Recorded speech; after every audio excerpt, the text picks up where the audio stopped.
My boss sent me a calendar invite. Let's discuss your future. When I walked in, legal was already there. They said my role was being cut. I just opened my bag, pulled out a signed offer letter from our biggest competitor, and slid it across the table. I was hoping you'd say that. I spent 7 years giving that company everything I had. I joined when I was 25. I wasn't anyone special, no Ivy League degree, no connections. Just a solid resume and a real hunger to prove myself. I thought if I worked hard, stayed quiet, showed up early and left late, that I'd rise naturally. I believed that if you're loyal, the company will be loyal to you. That belief cost me a lot of time. The first couple of years were fine. I was learning fast, and I genuinely liked the work. My boss back then was fair, if distant. I got decent reviews, helped grow a few key accounts, and became the go-to person for onboarding new hires. I didn't complain. I said yes to everything. I even canceled a vacation once because a client moved up a presentation by 2 days. No one asked me to. I just did it. Then things started changing. Slowly at first. My boss left and was replaced by someone new, a man I'll call Evan. Evan liked power. He smiled a lot, but never actually listened when people spoke. The kind of guy who repeated your ideas in meetings like they were his. He came from one of our competitors and made it clear he was here to shake things up. What that meant in reality was cutting budgets, pushing more work onto fewer people, and rewarding those who played along. I didn't play along. I kept my head down and focused on the work. I assumed that would be enough. It wasn't.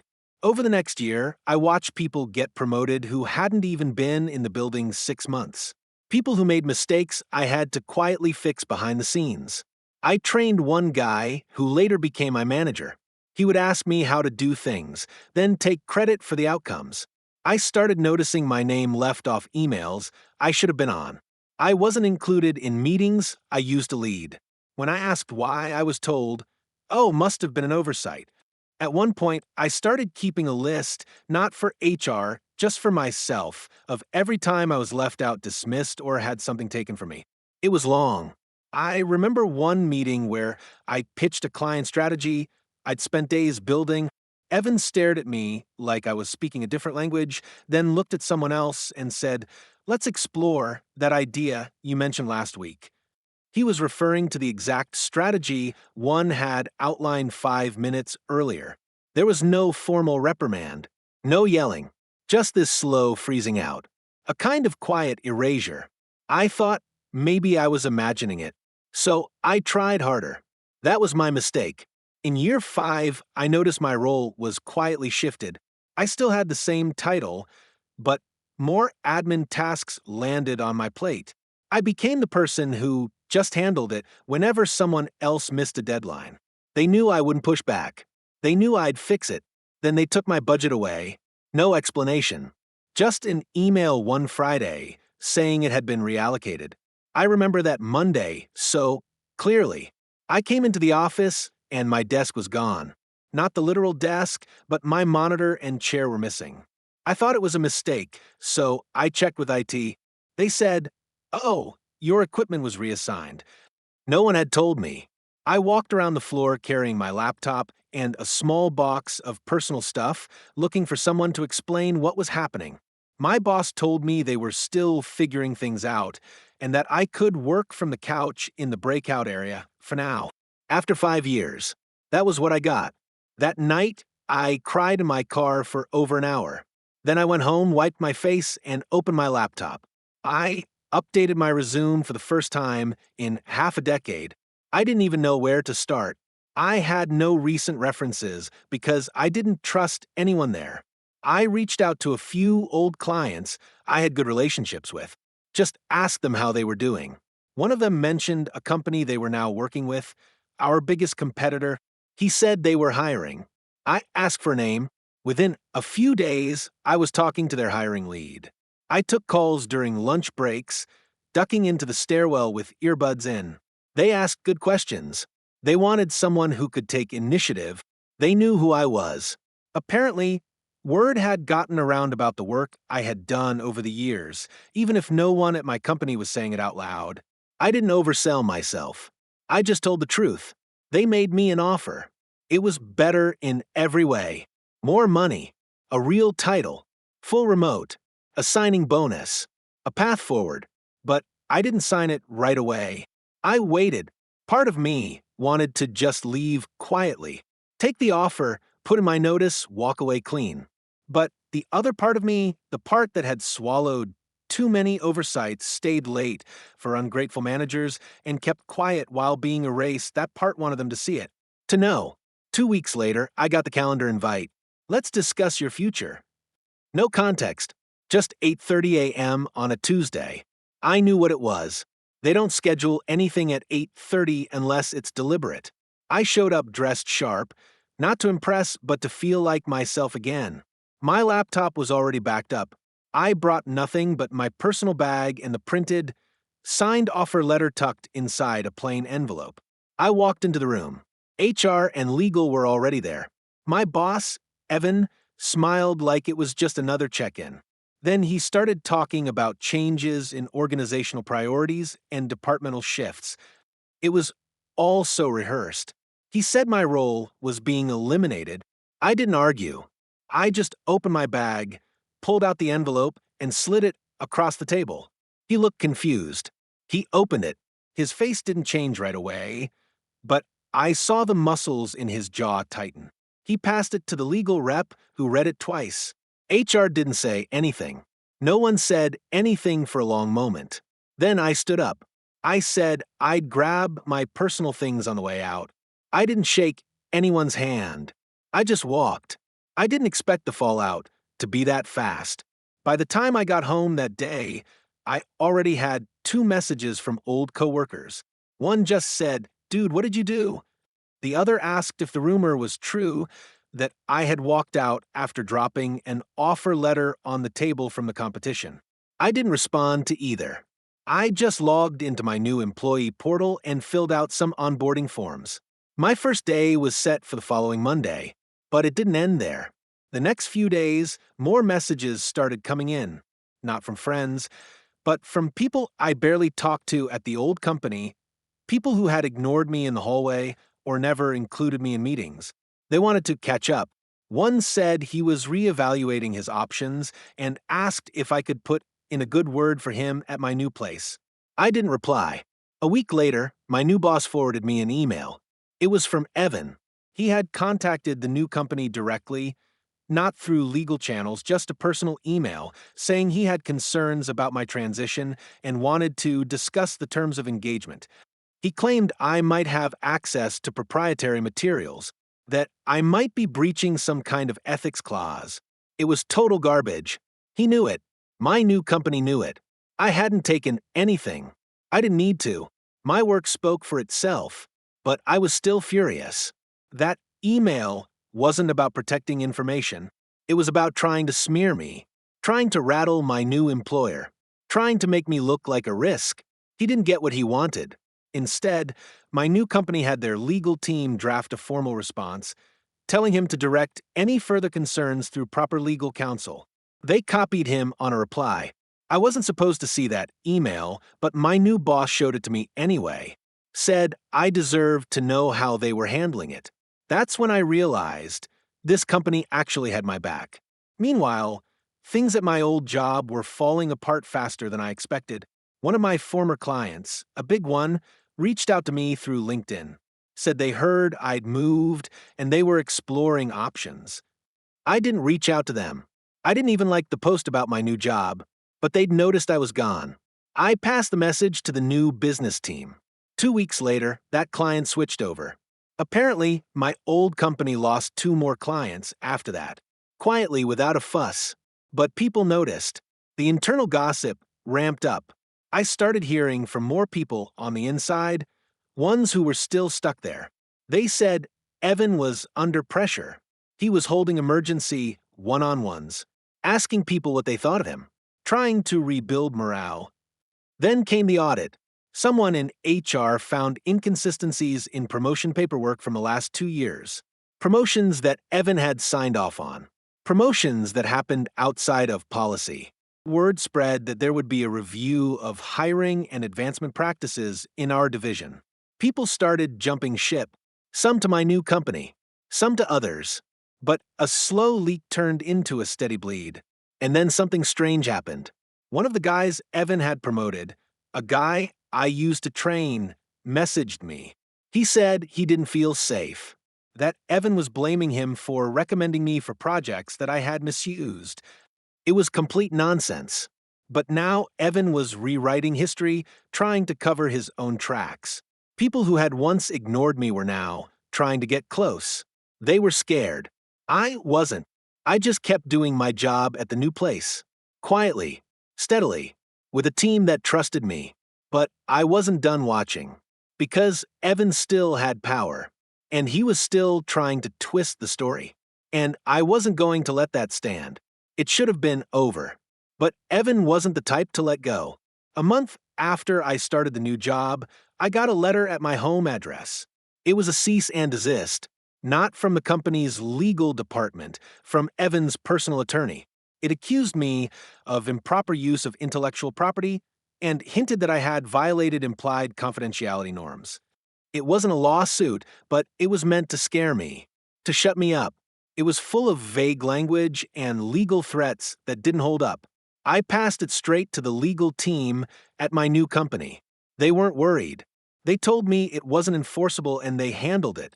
But it shook me for a second. Because I realized something. Evan wasn't trying to protect the company. He was trying to protect himself. He knew things were unraveling. And he needed someone to blame. Then another twist. One of the junior employees who left the company reached out to me. She said she was putting together a formal complaint against Evan. She asked if I'd be willing to talk to someone from an external investigator. At first, I didn't want to. I was done. I'd already escaped. I didn't want to be dragged back into that place. But she said something that stuck with me. He's still doing it to people. Just younger ones now. They're scared. So I agreed. I didn't make anything up. I didn't exaggerate. I just told the truth. About the pattern, the freezing out, the fake performance reviews, the way he manipulated the org chart to reward loyalty, not work. 2 weeks later, I heard through someone inside that Evan had been placed on administrative leave, quietly without an announcement. His email was shut off. His name disappeared from the org chart. People assumed it was because of the audit, but the timing was too clean. Then came something I never saw coming. A VP, someone way above Evan who I'd only met once, contacted me on LinkedIn. He said he wanted to talk. Not about my new job. About what had happened back then. He said there were internal discussions going on. That they were reviewing leadership failures and systemic issues in that department. That he wanted to understand what went wrong. I told him I'd only speak if the conversation was off the record. He agreed. So I talked. He asked questions that showed he already knew more than he was letting on. About favoritism. About questionable promotions. About why high performers kept leaving. I didn't name names except Evans. I didn't throw anyone else under the bus. A week later, I was sent a link. It was a press release. Tucked in a corner of a boring corporate site. Just a few sentences. A restructuring in the regional division. A renewed focus on transparency. Leadership change. No names. But Evan was gone. That same week, 2 more of his inner circle people resigned to pursue other opportunities. But here's where things got even messier. A guy from the finance team, someone I barely knew back then, messaged me out of nowhere. He said Evan had been doing more than just screwing with people's careers. He'd been playing games with vendor contracts, pushing certain deals through in ways that broke policy. Nothing criminal, but shady enough that finance had flagged it twice. And each time it got buried. Now that Evan was gone, those old reports were being pulled back up. Internal legal was involved. The company was panicking, not just over bad leadership, but exposure. People were angry. Board members wanted to know how it had gone unnoticed. I hadn't planned any of it, but somehow I'd become the first domino, and things were still falling. It was strange being pulled into a storm I didn't start, not directly anyway. After Evan was removed, people started whispering about me inside the company. Not in a bad way, but like I had become some kind of symbol. I started hearing it from ex-colleagues who had stayed behind. They said upper management was rebranding the whole division. Apparently, someone in HR had used my story in a leadership training anonymously, but people knew who it was. They called it a case of unrecognized talent lost to poor leadership. I almost laughed when I heard that. The same people who ignored me for years now wanted to hold me up as a lesson. But what bothered me more was what came next. The junior employee who had reached out before, the one who helped trigger the investigation, got let go. No warning. No cause. They said her role was being absorbed. She messaged me late at night, said she felt like they were punishing her quietly behind the scenes, that someone told her she was too vocal, that she'd made the wrong people uncomfortable. I believed her. That was when I stopped thinking of this as a clean exit. It wasn't enough that Evan was gone. The system that allowed him to operate was still there, and they were still protecting themselves. At my new job, things were going well. I had a team of my own. I was working on a major launch that had already brought in new clients. My boss had started hinting about fast-track promotion, but I couldn't stop thinking about that girl and all the others like her who never even made it out. Then I got an idea. I checked my old NDA and employment agreement again. I hadn't signed anything stopping me from talking about my experiences publicly, just the usual confidentiality around client data and IP, which I never touched. What I had was my own story. I talked to someone I trusted in media, a low-level writer at an industry site who owed me a favor from years ago. I told him what happened. Not just Evan, the freezing out, the retaliation, the gaslighting, the way the company cleaned it all up behind press releases and restructuring. He asked if I had proof. I had emails, meeting invites, documentation of promotions that didn't follow policy, testimonies from 2 other ex-employees. The article went live 2 weeks later. It didn't name the company, but it didn't have to. Everyone in the industry knew. The title was blunt: When Loyalty Gets You Fired. How a high performer became the scapegoat in a failing corporate culture. It blew up. It was shared internally at the company, and HR scrambled. I heard they held a town hall that week. They called it an open conversation about accountability and improvement. 2 more directors left quietly. I didn't celebrate. It didn't feel like revenge. Not yet. It felt like something unfinished. Because I wasn't done watching them fall apart, not until the truth came out, and not until the people who had protected Evan faced the same silence they used on the rest of us. After the article came out, everything changed. Not for me. For them. Internally, they tried to pretend they were fine. Leadership sent out an email about learning from recent public feedback. They said they were forming a culture task force and hiring a consultant.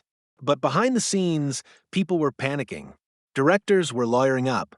Old employees started forwarding receipts, emails, Slack messages, screenshots of performance reviews with fake feedback.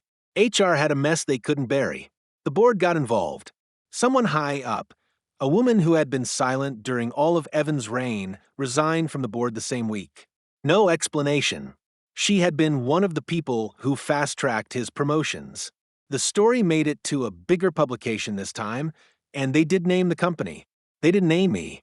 But again, everyone who mattered knew. Then came the real blow. A whistleblower report got filed with the Labor Department.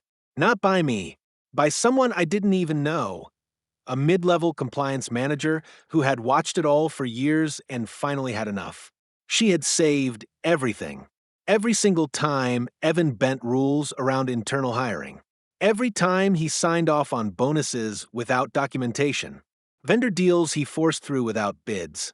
The finance team had raised flags. But nothing happened back then. Now, the feds were looking. I found this out from my contact at the industry site. He said, they're under investigation now.